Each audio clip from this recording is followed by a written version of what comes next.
नमस्कार, हर खबर हरियाणा में आपका स्वागत है। मैं हूं आपके साथ भावना त्रिपाठी। रुक करेंगे प्रदेश के तमाम बड़ी खबरों की ओर। हरियाणा के मुख्यमंत्री नायब सिंह सैनी ने सिख समाज के लोगों से आह्वान किया है कि वो हरियाणा सिख गुरुद्वारा प्रबंधक कमेटी की वोटर लिस्ट में अधिक से अधिक नाम दर्ज करवाएं। प्रदेश सरकार द्वारा पहले नाम दर्ज करवाने के लिए ली जाने वाली 100 रुपए की फीस को अब खत्म कर दिया है। वोट बनवाने के लिए एक अभियान चलाया जाएगा। उन्होंने आश्वासन दिया कि अगर कोई कानूनी अड़चन नहीं आई तो हरियाणा से गुरुद्वारा प्रबंधक कमेटी के चुनाव शीघ्र ही करवाए जाएंगे। इसके अलावा उन्होंने असंध को जिला बनाने का भी आश्वासन देते हुए कहा कि इसके लिए मंत्रिमंडल की एक सब कमेटी गठित की गई है। नियम पूरे होंगे तो असंध को जिला बनाया जाएगा।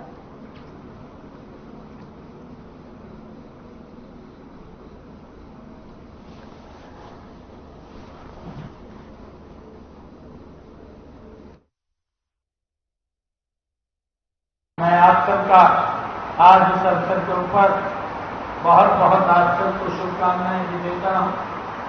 और हमारे जिला साहब जी ने एक मांग पत्र दिया है। उस मांग पत्र के अंदर हमारे हरियाणा गुरुद्वारा प्रबंधक कमेटी के जो चुनाव है वो हो, उसकी बात के लिए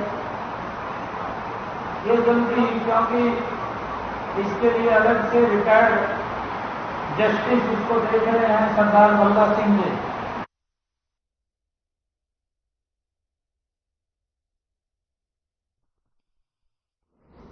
हरियाणा के मुख्यमंत्री नायब सिंह सैनी ने हरियाणा प्रतिनिधि मंडल के सदस्यों के साथ एक डीब्रीफिंग सत्र की अध्यक्षता की। इस दौरान उन्होंने तंजानिया में अपना कारोबार बढ़ाने के इच्छुक निवेशकों को पूर्ण सहयोग देने का आश्वासन दिया। उन्होंने कहा कि राज्य सरकार उनके हित क्षेत्रों में संबंधित विभागों के माध्यम से सहायता दी जाएगी।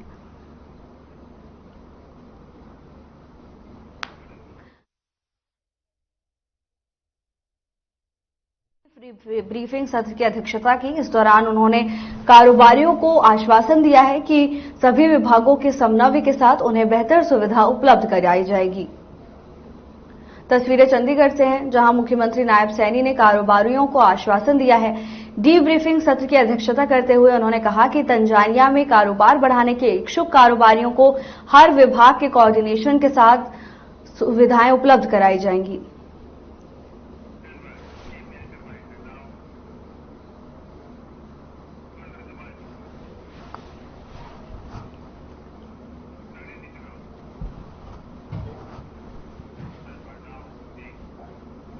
विधानसभा चुनाव को लेकर इनेलो बसपा गठबंधन भी सक्रिय हो गया है, जिसके चलते इंडियन नेशनल लोकदल के विधायक अभय सिंह चौटाला का बयान सामने आया है, जिसमें उन्होंने बताया कि विधानसभा चुनाव से पहले इनेलो बसपा गठबंधन लोकसभा स्तर पर बैठकें करेगा, जिसके चलते करनाल में लोकसभा क्षेत्र के लिए इनेलो और बसपा गठबंधन की पहली कार्यकर्ता बैठक का आयोजन होगा और 15 अगस्त तक सभी लोकसभा सीटों पर कार्यकर्ता सम्मेलनों का आयोजन भी होगा।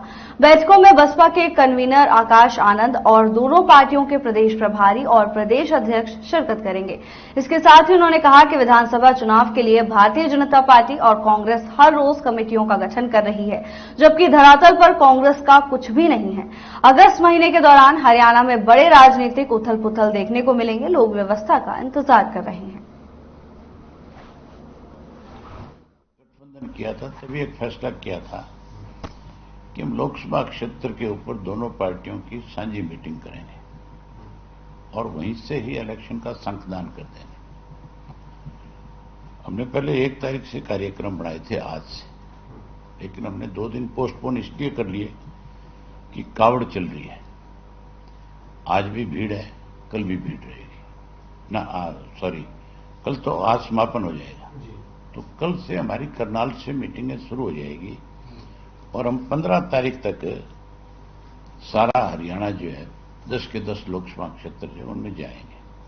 मेरे साथ में बहुजन समाज पार्टी की तरफ से आकाश आनंद जी होंगे और उनके प्रभारी भी होंगे, प्रधान भी होगा उनका, हमारे भी पार्टी के प्रधान। यमुनानगर जिला लोक संपर्क एवं कष्ट निवारण समिति के सदस्य और परिवहन मंत्री असीम गोयल ने बैठक की। इस दौरान उन्होंने कहा कि पैक्स चुनाव में फर्जीवाड़े के आरोप में पैक्स के मैनेजर और सहयोगी को निलंबित करने के आदेश दिए हैं। मंत्री असीम गोयल ने बताया कि पैक्स के चुनाव के दौरान मृत लोगों के भी वोट डलवा दिए गए हैं।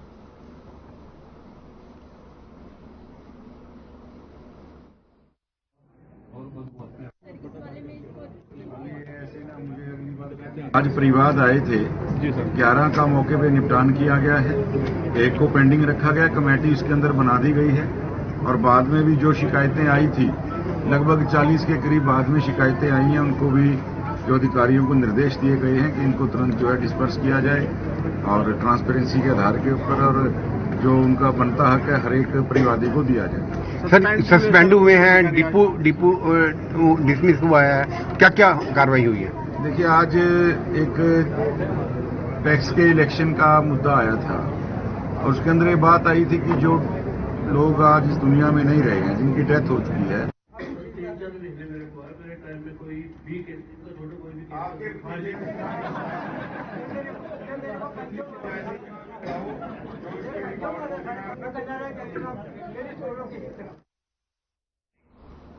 कुरुक्षेत्र में हरियाणा के शहरी स्थानीय निकाय राज्य मंत्री सुभाष सुधा का बयान सामने आया है, जिसमें उन्होंने कहा कि कुरुक्षेत्र में 4 अगस्त को होने वाले प्रदेश की पहली विधानसभा रैली ऐतिहासिक और यादगार होगी।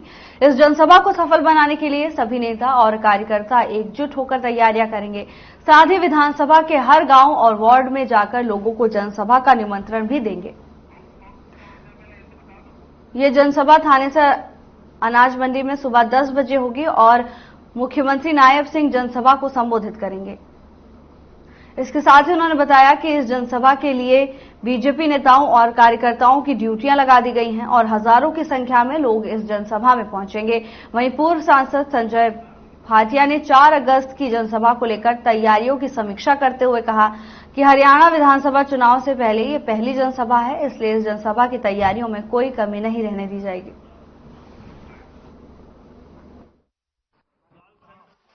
सिंह सैनी के नेतृत्व में हमारे प्रदेश अध्यक्ष मोहनलाल ब्रोली के अध्यक्ष में आज पूरे प्रदेश में बहुत से कार्यक्रम हो रहे हैं, लेकिन एक सौभाग्य है कि आज जो हम 2024 का इलेक्शन है उसकी हम जो शुभारंभ करने जा रहे हैं वो हम कुरुक्षेत्र से रैली द्वारा कर रहे हैं, जिसके अंदर हमारे सेंट्रल लीडर आदरणीय नरेंद्र प्रधान जी आ रहे हैं, इसके अंदर आदरणीय गोपाल देव जी आ रहे हैं, आदरणीय श्री मनोहर लाल जी जो कैबिनेट मिनिस्टर वो आ रहे हैं, नायब सिंह सैनी जी मुख्यमंत्री और सारे मंत्री यहाँ पर पहुंच रहे हैं। बहुत बड़ी ये रैली का हमें शुभारंभ रखा है।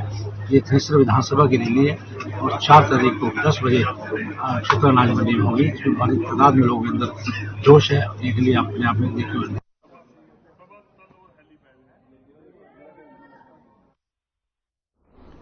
खबर कालावली से है, जहां सिरसा की सांसद कुमारी सैलजा का बड़ा बयान सामने आया है। सांसद कुमारी सैलजा ने कांग्रेस संगठन को लेकर कहा कि स्क्रीन कमेटी की बैठक हो चुकी है, संगठन उसी का हिस्सा है। वहीं दीपेंद्र हुड्डा की यात्रा को लेकर कुमारी सैलजा ने कहा कि सभी पार्टी का प्रचार कर रहे हैं। इस बार प्रदेश की जनता को मालूम है कि कांग्रेस की सरकार पूर्ण बहुमत के साथ बनेगी।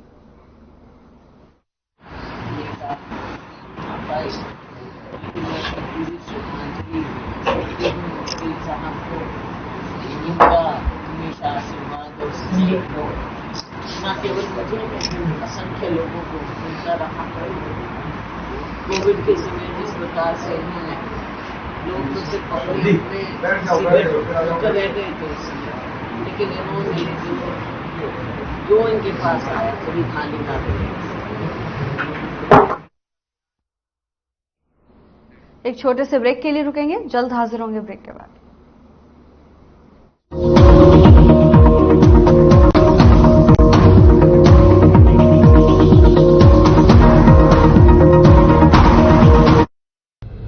हम हरियाणवी अब हर घर नल से शुद्ध जल पाते हैं।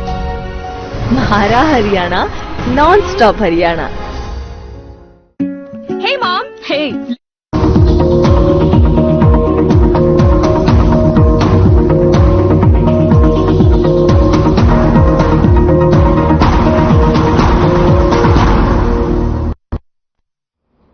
ब्रेक के बाद आपका स्वागत है। खबरों में आगे बढ़ेंगे। हरियाणा कंप्यूटर ऑपरेटर संघ ने हड़ताल को समाप्त कर दिया है। हरियाणा कंप्यूटर ऑपरेटर संघ के प्रदेश अध्यक्ष विजय सिंह का बयान सामने आया। उन्होंने कहा कि मुख्यमंत्री से मुलाकात हुई है, जिसके बाद हड़ताल को समाप्त करने का फैसला लिया है। संघ की 6 सूत्रीय मांगों पर सहमति बन गई है।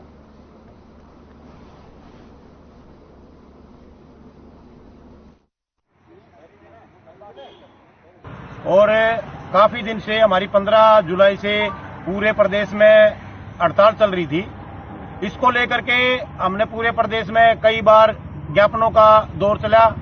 हमने विधायकों को, भारतीय जनता पार्टी के जिला अध्यक्षों को, सभी को हमने ज्ञापन दिया।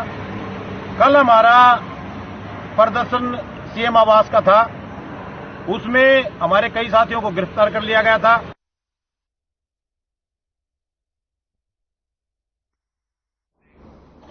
कुरुक्षेत्र पुलिस ने नशे के खिलाफ एक्शन लेते हुए नशीला पदार्थ रखने वाले 2 आरोपियों को गिरफ्तार किया है।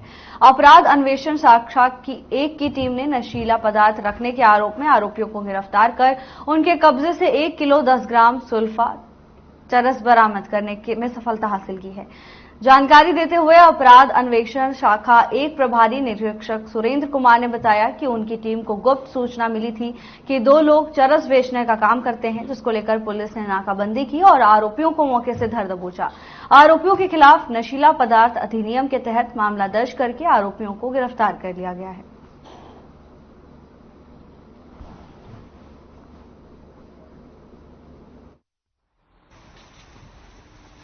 जैसा कि माननीय पुलिस अधीक्षक महोदय श्री जशनदीप सिंह रंधावा के द्वारा एनडीपीएस एक्ट के अगेंस्ट जो एक अभियान चलाया हुआ है कि इसमें जो स्मगलर्स हैं एनडीपीएस से रिलेटेड और उनकी जो चैन है उसको तोड़ने के लिए, उनकी धरपकड़ के लिए, उसी अभियान में सीआईए 1 कुरुक्षेत्र की टीम के द्वारा कल 1 किलो 10 ग्राम चरस एनडीपीएस एक्ट के तहत रिकवर की गई, जो कि कमर्शियल क्वांटिटी में आती है।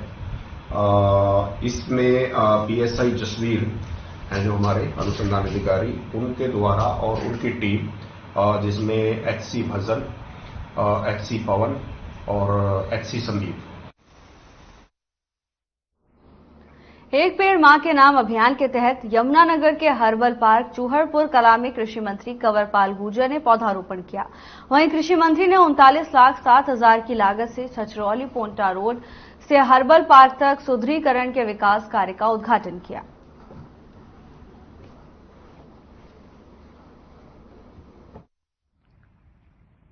देखिए, माननीय प्रधानमंत्री जी ने जो बात पूरे देश से आह्वान किया कि एक पेड़ मां के नाम, तो उसी में आज हमारे फॉरेस्ट विभाग ने यहाँ पे एक वाटिका जो है उसकी शुरुआत की है और उसमें एरिया के आसपास के बहुत से बच्चे आए जिन्होंने सबने एक एक पेड़ यहाँ पे लगाया।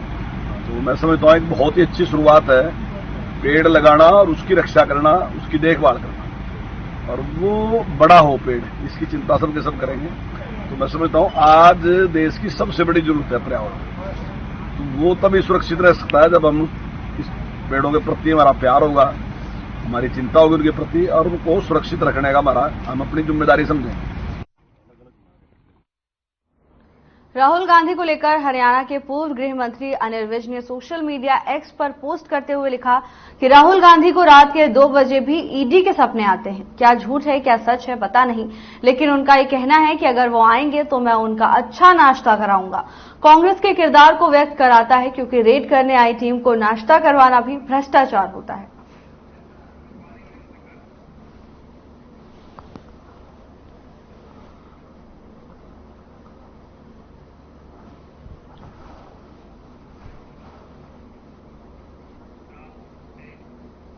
जेजेपी ने हरियाणा में सभी 22 जिलों के लिए अपने जिला प्रभारियों और जिला अध्यक्षों की नियुक्ति कर दी है।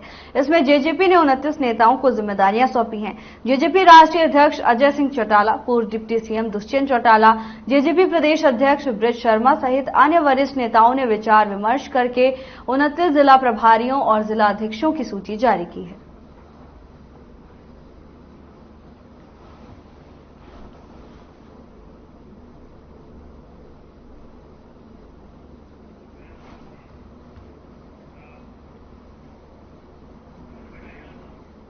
अंबाला सीआई ने नशे के खिलाफ कार्रवाई करते हुए 260 ग्राम हेरोइन बरामद किया है। सीआईए ने इस मामले में कार्रवाई करते हुए अंबाला कैंट के 3 तस्करों को गिरफ्तार किया है, तो वहीं सीआईए ने लाडलू पंजाब के रहने वाले 2 स्नैचरों को भी गिरफ्तार किया है, जो अंबाला में स्नैचिंग की वारदात को अंजाम दिया करते थे। मामले को लेकर एसपी अंबाला सुरेंद्र सिंह भोरिया ने बताया कि नशे के खिलाफ जारी अभियान में अभी तक पुलिस ने 3.5 करोड़ का नशा पकड़ लिया है।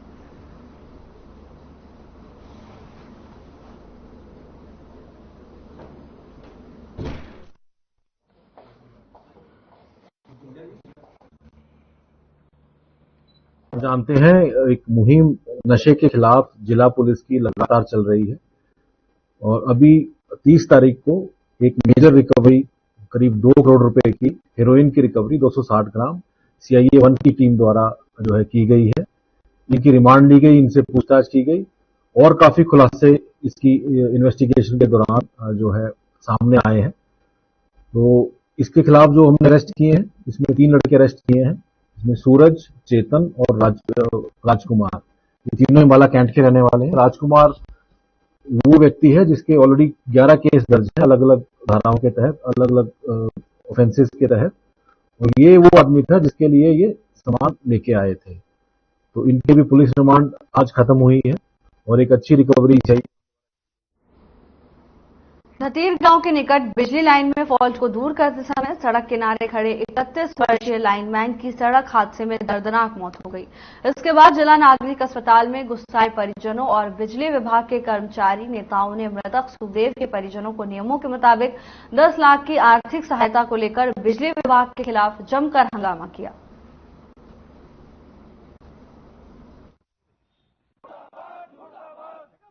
लाइन पे काम कर रहे थे वहाँ पे हमारे कर्मचारी, तो एक फॉल्ट हो गया था। उस फॉल्ट के लिए ठीक करने के लिए वहाँ पे खड़े थे। इतनी देर में गाड़ी में आके उसमें दूसरी साइड से ये ठीक खड़े थे, अपने बच्चे थे, दूसरी साइड से आके उसने गाड़ी में टक्कर मारी, उससे एक्सपायर हो गया। कितनी उम्र थी जो एक्सपायर हुआ है? 35। हाँ, क्या मदद की जा रही है बिजली विभाग की तरफ से? बात कर रहे हैं मैनेजमेंट से, चीफ मैडम से इस हिसाब से बात कर रहे हैं। हमारा एक कर्मचारी सुखदेव नाम का आउटसोर्स का काम करता है, एचआर में जो जिसे कहते हैं एचआर, यानी कौशल रोजगार के नियम के तहत वो काम कर रहा था और काम करते हुए वो तीर के आसपास उसका एक्सीडेंट हुआ है। गाड़ी ने एक्सीडेंट किया है और गाड़ी इतनी तेज थी कि उसके 2-3 पहले तो पेड़ में लगी है, पेड़ तोड़ दिया है, फिर उसके वक्त हो चला एक छोटे से ब्रेक का, जल्द हाजिर होंगे ब्रेक के बाद।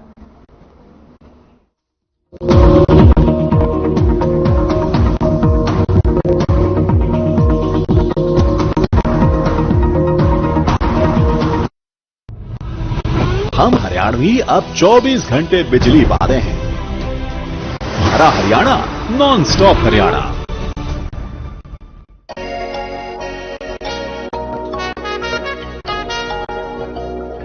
तुम मुझसे परी, तुम जाने जहाँ हो, इतनी हंसी ढूंढे तितलियाँ।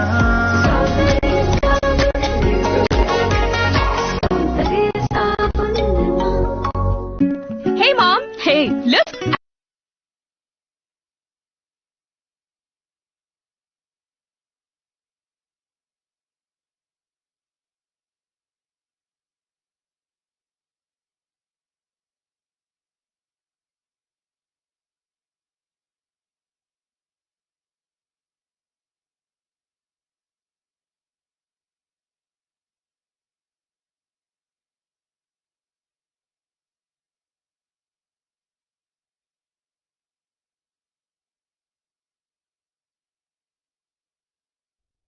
ब्रेक के बाद आपका स्वागत है। खबरों में आगे बढ़ेंगे।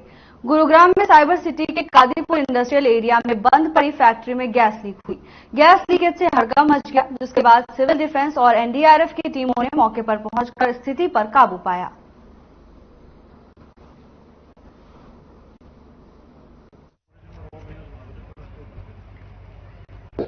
मोहित जी, गैस लीकेज की सूचना मिली थी यहाँ पर फैक्ट्री में, किस चीज की फैक्ट्री है और कितने बजे की ये कॉल आई थी?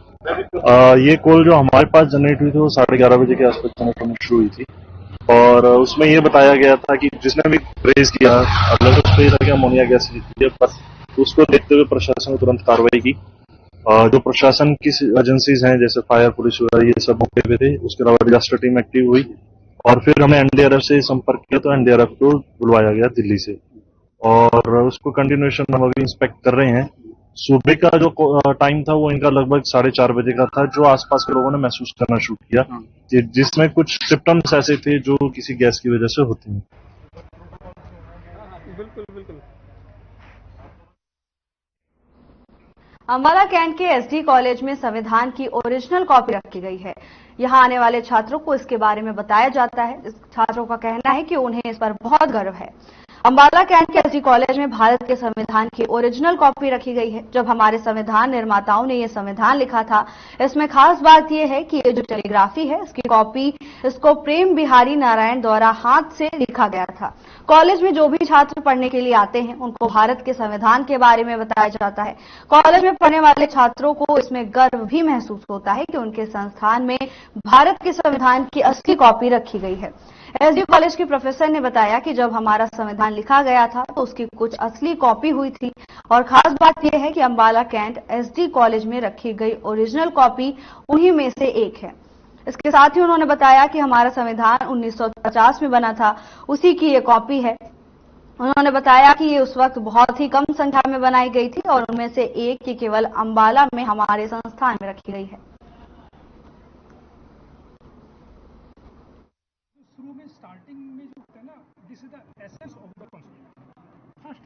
हाँ सर, मेरा नाम डॉक्टर चिमनलाल है। मैं head of the department political science में एसडी कॉलेज अंबाला कैंट में।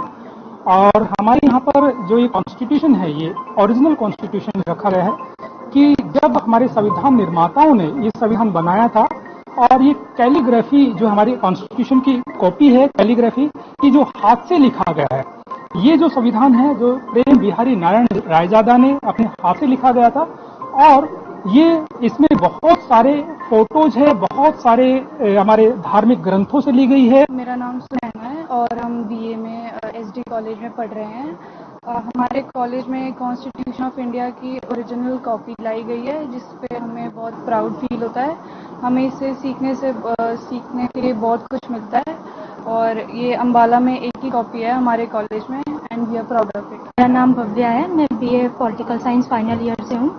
ये जो है ओरिजिनल जो कॉन्स्टिट्यूशन हमारा है वो पार्लियामेंट में रखा गया है, उसमें से कुछ कॉपीज उसकी हुई थी, तो उनमें से ये एक कॉपी है जो हमारे कॉलेज में आई हुई है। इसको हर साल जो नए जो बच्चे आते हैं या जो पुराने बच्चे हैं वो हर साल इसको देखते हैं और खासकर इसको संविधान दिवस पे हमारे कॉन्स्टिट्यूशन ऑफ इंडिया जो डे होता है 26 नवंबर, उसमें हर साल इसको दिखाया जाता है। मेरा नाम दीपिका है, मैं बीए सेकेंड ईयर की स्टूडेंट हूँ। हमारे कॉलेज में कॉन्स्टिट्यूशन ऑफ इंडिया की कॉपी रखी है, जिसमें हमें बहुत ज़्यादा प्राउड फील होता है, जिससे हमें बहुत सारी नॉलेज मिलती है अबाउट कॉन्स्टिट्यूशन। प्राउड फील होता है क्योंकि हम 12 में एक ही कॉपी है इसकी और इससे हमें बहुत सारी नॉलेज मिलती है अबाउट कॉन्स्टिट्यूशन, राइट्स के बारे में पता चलता है हमें अपने, और नए स्टूडेंट को भी बहुत सारी नॉलेज मिलती है। मेरा नाम सानिया है, मैं BA political science honours third year की हूँ। हमारे कॉलेज में कॉन्स्टिट्यूशन ऑफ इंडिया की कॉपी रखी गई है जो कि ओरिजिनल है, इसमें कोई भी अमेंडमेंट नहीं है। इसके मतलब ये है कि जो 1950 में जो कॉन्स्टिट्यूशन था वो वही उसी की कॉपी रखी गई है और मुझे बहुत प्राउड फील होता है कि हमारे कॉलेज में ये कॉपी रखी गई है, क्योंकि अंबाला में सिर्फ हमारा ही कॉलेज है जिसमें ये कॉपी रखी गई है।